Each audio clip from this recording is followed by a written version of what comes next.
Hello friend दोस्तों। चट मंगनी पट ब्याह के बाद अब झट से तलाक भी संभव है। सोमवार को सुप्रीम कोर्ट ने अपने फैसले में साफ कर दिया है कि अगर पति पत्नी के बीच रिश्ते इस कदर टूट चुके हैं कि ठीक होने की गुंजाइश ना बची हो तो इस आधार पर वो तलाक की मंजूरी दे सकता है। जबकि अभी तक ऐसा होता था कि तलाक के लिए पति पत्नी को 6 महीने तक का इंतज़ार करना पड़ता था, लेकिन अब ऐसे मामले में फैमिली कोर्ट की बजाय सीधे सुप्रीम कोर्ट से तलाक लिया जा सकता है। Justice S K Kaul, justice Sanjiv Khanna, justice A S Oka, justice Vikram Nath और जस्टिस जे के महेश्वरी की संविधान पीठ ने इस पर सुनवाई कर रही है। इस मामले में बेंच ने अपना फैसला सुरक्षित रख लिया था। क्या था मामला, अगर हम उसकी बात करें तो दरअसल सुप्रीम कोर्ट के सामने कई याचिकाएं दायर हुई थी, जिसमें कहा गया था कि क्या आपसी सहमति से तलाक के लिए भी इंतज़ार करना ज़रूरी है। तो याचिकाएं में मांग की गई थी कि हिंदू मैरिज एक्ट की धारा 13B के तहत आपसी सहमति से तलाक के लिए ज़रूरी वेटिंग पीरियड में छूट दी जा सकती है या नहीं। ये मामला 29 जून 2016 को संवैधानिक बेंच के पास आया था। सुनवाई के दौरान सुप्रीम कोर्ट ने इस पर भी विचार किया कि संविधान के अनुच्छेद 142 के तहत वो कोई ऐसा आदेश या डिक्री जारी कर सकता है जिसके तहत वो तलाक का आदेश दे सकती है, जबकि एक पक्ष तलाक का विरोध कर रहा हो।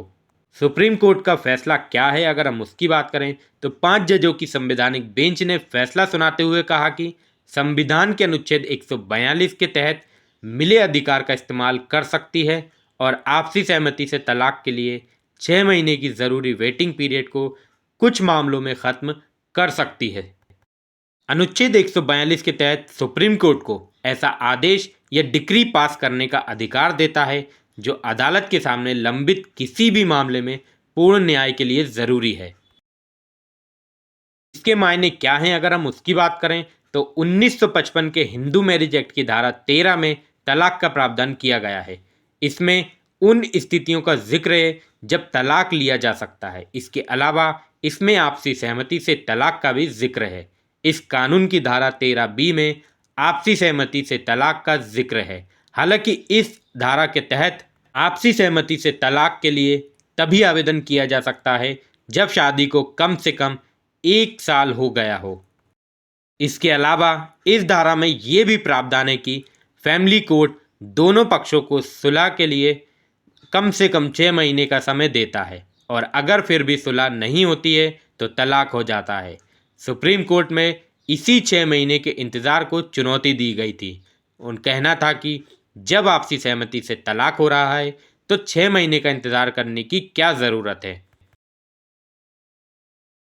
तलाक लेने के आधार क्या होंगे, अगर हम उसकी बात करें तो पति या पत्नी में से कोई भी शादी के बाद अपनी इच्छा से किसी दूसरे व्यक्ति के साथ शारीरिक संबंध बनाता हो या शादी के बाद अपने साथी के साथ मानसिक या शारीरिक क्रूरता का बर्ताव करता हो या बिना किसी ठोस कारण के ही 2 साल या उससे लंबे समय से अलग रह रहा हो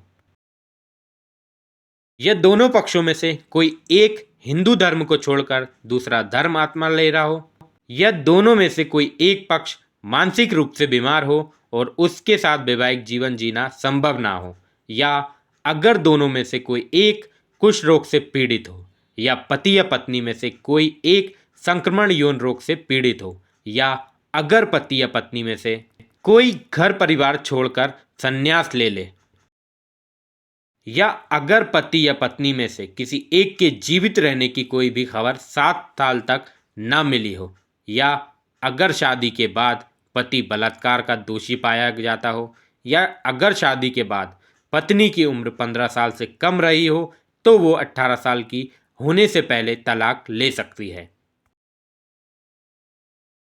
इस तरह का कानून है। तो मिलते हैं नेक्स्ट वीडियो में किसी नए टॉपिक के साथ। तब तक के लिए जय हिंद, जय भारत।